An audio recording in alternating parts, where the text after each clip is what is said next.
and we do want to thank each and every one of you for joining us today. We are glad to have our program, Some Native Guy, coming to you live on the Blog Talk Radio waves at blogtalkradio.com/The Native Guy. And we are going to have a great guest, and we're going to talk about Invisible Girl by our guest, Cynthia Luce.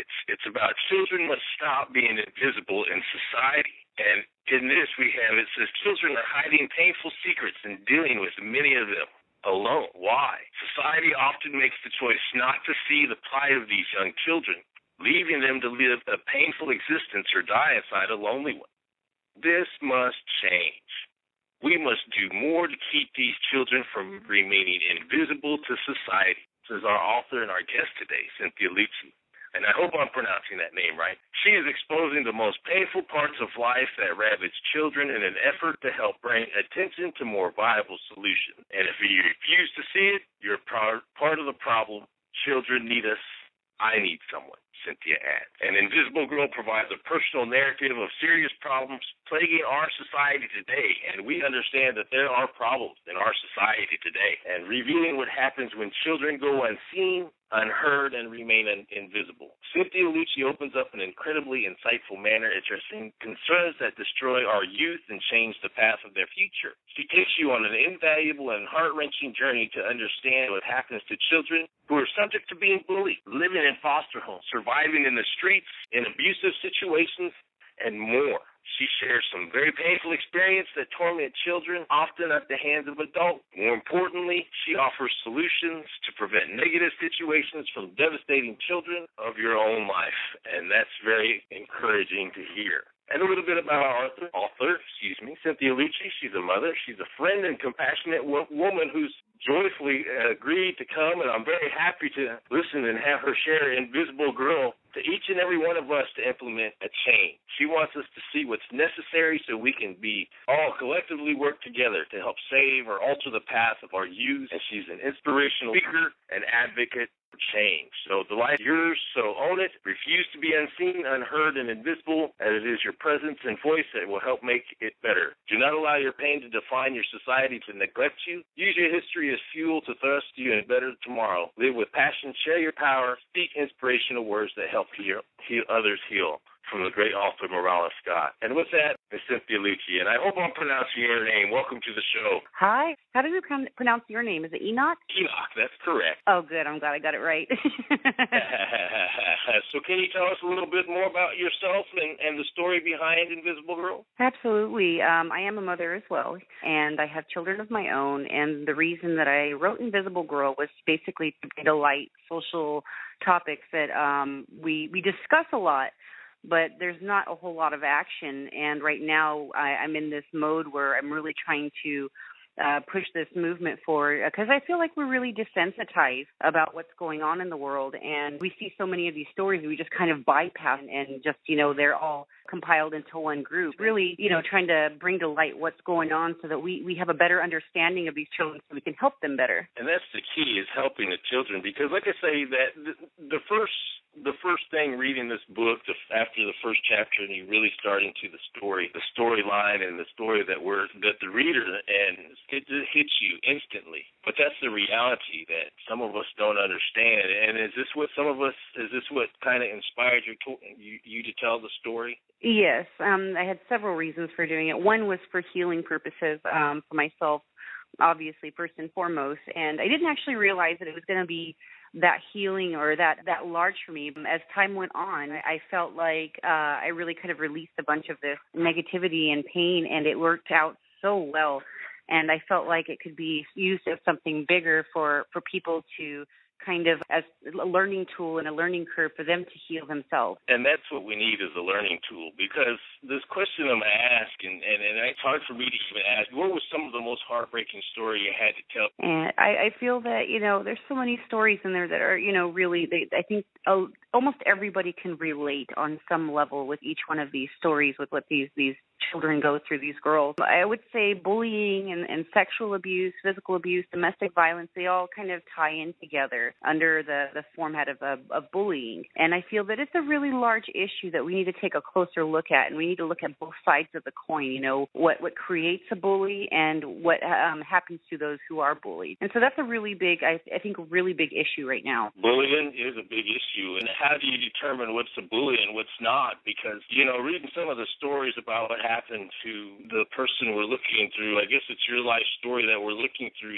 some of these foster homes, through a brother who, how hard was it to come to grips to be able to see that this story, it has to be told so we can get this out more often about what children who become invisible, not being noticed. Yes, and a lot of it gets overlooked, and it's our jobs as adults and as caregivers and other people, even teachers, to see that if something's going on, to go with our gut instincts. I mean, even if, we may be wrong, there's a good possibility that we may be right. And if we're not doing anything about it, we're only contributing to that child or that individual's problem. So it's up to us to use our voices and work together on this so that we can help these children get through these rough patches and so that they can have a full functioning life. So how can we make this aware, the message that it conveys? How can we get the message? And what's the message that you want to convey with? Well, it's not just educating our children, but it's educating parents and what to look for in their children when they're being bullied. If we see that they're coming home with their clothes tattered, or they're doing really poorly in school as where they used to do really well, or they're, really sad, withdrawn, or they're not eating, or they're not sleeping correctly, there's a good chance that something's going on. We need to pay attention to that.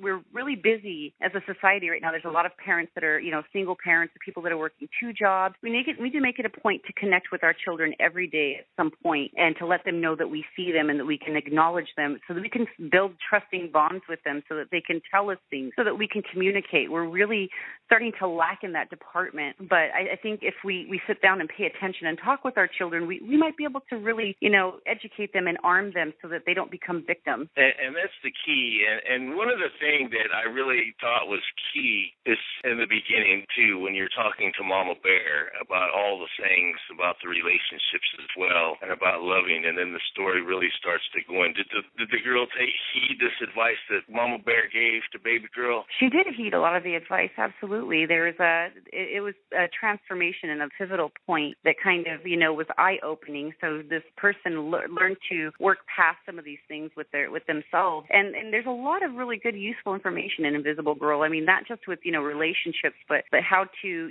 see somebody a bit more clearly, as where we tend to judge people, just by hearing a few words about them without even actually getting to know them or knowing what created that person, in the way that they are. I really am trying to teach people to push past that and know that everybody matters. We're talking to Cynthia Luce about Invisible Girl. It's a very powerful story. And, what are some of the things that you're advocating? I'm definitely trying to not just raise awareness, but I'm definitely wanting people to not judge one another, to be more compassionate, to be more loving, to openly communicate, and to watch their children a lot more closely. And not just children, not just their children, but maybe their neighbors' children, if they see something's going on, that they can, maybe address the issue and help that child out. And that's key. How are some of those things able to relate? Yes, and there's thousands and thousands and thousands of children who go through this, daily, and we somehow fail to see that. I mean, some of these children, their only meals come from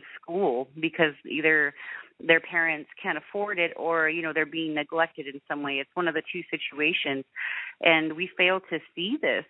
And so they go hungry or they dig for dumpsters, and no child should ever have to do that. No child should ever have to develop those kinds of survival skills, but they do. And they kind of resonate, through their adulthood. Those survival skills are almost a must. We need to change the way, they're living their lives so that they're not doing this in their adulthood, so they're able to survive without having to resort to that. And that's key because it's, the story, it kind of changes throughout different parts of a person's life, and what are some of the things of writing this book? How does it help change you? Oh, wow. That's a very good question. It has changed every fiber of me. It's almost like night and day, as where the pain was very visible on me. It was very much present, and you could tell by my posture, the way I talked, the way I made indirect eye contact. It was very there. Those wounds were very fresh. As we're now, I've gone through this process of not just healing, but forgiveness. And forgiveness has been one of the largest keys in actually propelling me into something much greater. And I think that's some of the hardest things is forgiveness.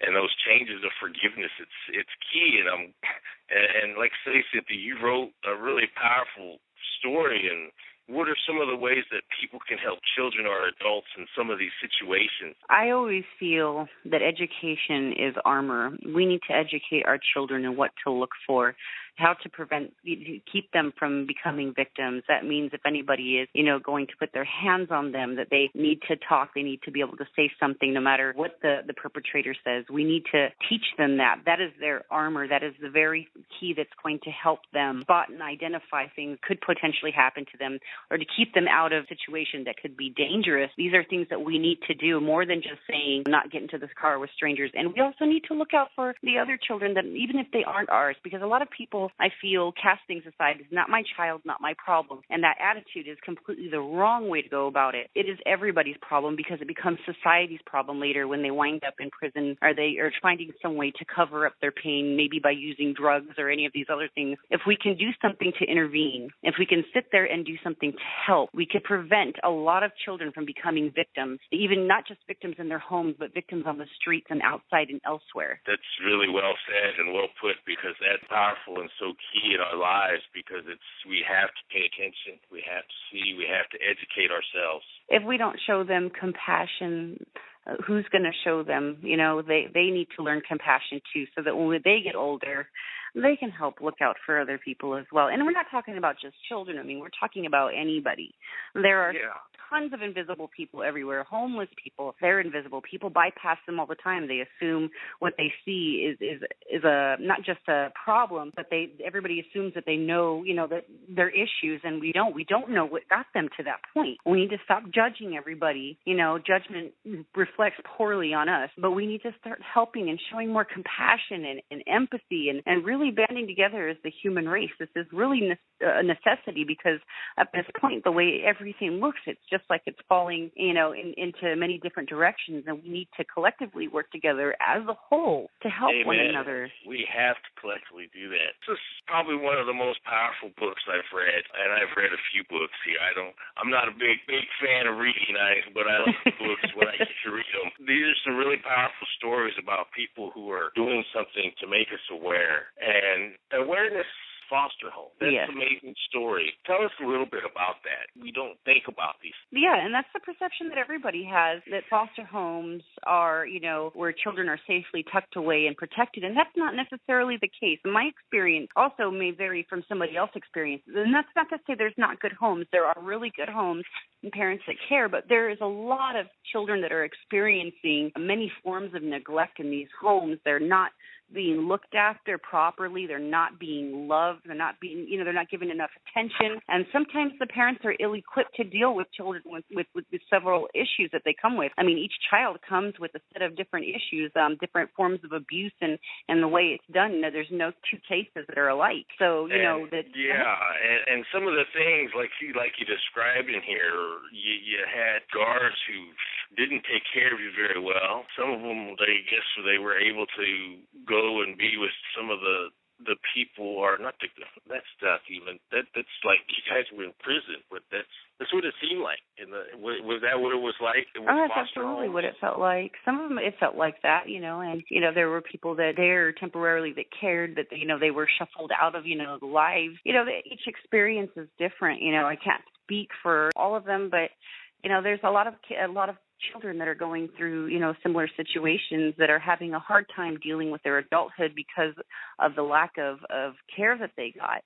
And what I'm really trying to do is kind of push this forward so that we can see it, we can address it, and help them so that they don't become a victim when they're an adult, or somebody who's locked away in the penitentiary for 10 years of their life, where we're wasting lives here. We're not saving them. And that's what we need to do. We really need to save them. That's important, because like I say, I learned a lot thought because reading over everything and as I'm going through and looking at some of the notes I take. That's why I don't read very often, because I sit there and I start taking notes, and it takes me forever to get through the book because it makes me write questions and what to ask. It's like, man, what can we do? Because as people, as a human being, this is, concern, and it's an eye-opener, and it's easy to become invisible because that's what it becomes. And how easy is it? How easy did you describe it was to become invisible? Oh, it's very easy to become invisible. It's very easy to lock yourself away and want to stay there and not be noticed because you don't want to be confronted. There's so many reasons for that. Invisible Girl really covers that broad spectrum of issues that we as a society really need to get a hold of and deal with, and really just we need to heal as a human race. We really need to throw those Band-Aids on there and start healing. This is really where it needs to go. I'm so very passionate about it because I like to see good things come from this, and it really has. It's done so many things. I've gotten so many supporters behind this and a lot of people who relate to this, which is really good. It not only makes you feel like you're not alone, but, there's a lot of understanding that comes with it. So it's been one of those things that's just turned out to be incredible, more than I ever expected. Oh, that's so awesome because, I'm so supportive of this because there in the beginning of your book there in Chapter 9, you make this statement that I thought was pretty powerful. It says you need to find out what I was placed on this earth for because you refuse to allow the reflection of the past to become your future. Yes. And you arrived at the understanding that it wasn't your destiny to remain a victim for the balance of your life. It was time to begin my journey. But how did that feel? Tell us about it. I feel like that's that's a really big honor too, by the way. Thank you so much. I'm glad that it's reaching, the way it needs to. But for me, it was a fight. It was a continuous fight to want to better myself. It was a lot of trial and error and wanting to figure out myself and know who I was. And I knew that I wasn't meant to be this victim. However, I didn't know how to go about it. So I tried several methods and wound up with the same solution and finally realized that, I sat there one day and I'm like, God, why am I getting the same results over and over and over again? And it turned out that I really wasn't making the changes that I needed to make. I had to really look at myself very hard, and I took a good look at myself, and I realized that this is not where I wanted to be. I wanted more. I needed more, and I deserved more. So I was going to fight, and I was going to push for it. So I did. It was almost like stepping in the boxing ring. Little experience, but heck, I'm going to give it a shot. So I did. And even if I got knocked down, I still got back up and knew that I wanted to continue. I wanted to keep going. There was more out there, and it was really having that hunger and that drive, and it took a while. It took a long time, but I got there. And when I started to get to there's not really a destination because you continue to go, but I knew that, I was kind of peeling off those layers of the negativity. I was shedding them left and right, and underneath it was like removing the soil and finding a beautiful bloom underneath and seeing that, and even if it was small, it was still there. It still existed, continuing to grow, and that's how it felt to me. Hearing you describe it in that boxing ring, I kind of chuckled and made you chuckle because really you got in there and you knew you was going to take some jabs back, yes. Like a fighter. When you stand in that ring, you're not in there. You're going to get punched back. Oh yes. And somebody's going to try to knock you down. Is another powerful line. If we don't try to regain our power, you urge us to regain our power, and that means fighting yourself and your negative mindset. And we can't give up the rest of our life being afraid to live to become who we're destined to be. And that made me understand a little bit better about what I go through, too, with PTSD, because it is a fight. Yes, and that's always a continuous fight. PTSD doesn't really go away. There's always little traces of it, but it's there. And it's always, trying to fight through it, knowing, that I'm stronger than it, and that every day is a new opportunity to place one foot in front of the other and keep going, and I'd never take a day for granted, ever. There's always a lesson in every day. There's always some beauty in every day, no matter, even if it's just a bad day, I still find the good in it, and that helps push me forward, and it's just been incredible. I feel like a whole other person. Writing Invisible Girl worked for me, but what works for me might not work work for another person, but it might. We all have our own different outlets for it. We all have our ways of shedding pain, and I urge everybody to find a way that's going to help you release it, whether it be writing, journaling, typing, singing, playing music.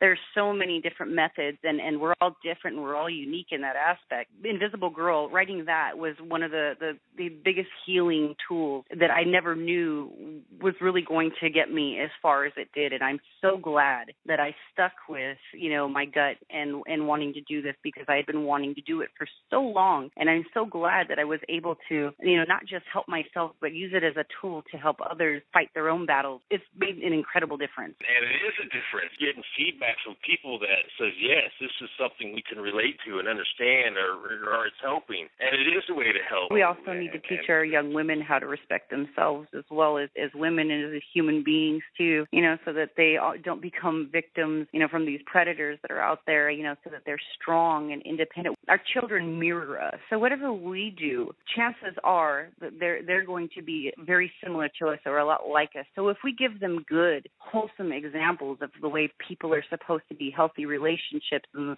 the way they interact with people, and showing them how to respect others and show them compassion, chances are they're going to reflect that. If we teach them, if we take the time to teach them actively, this is the good that's going to come from it. And this is also, one of the turning points, and one of the things that I mentioned in Invisible Girl is us being, we are the key as parents. That happened, it looks like, when you were in, like I say, in chapter 12, you bring out the different lies that some of these men, manipulative men, or some like Ned Flanders like.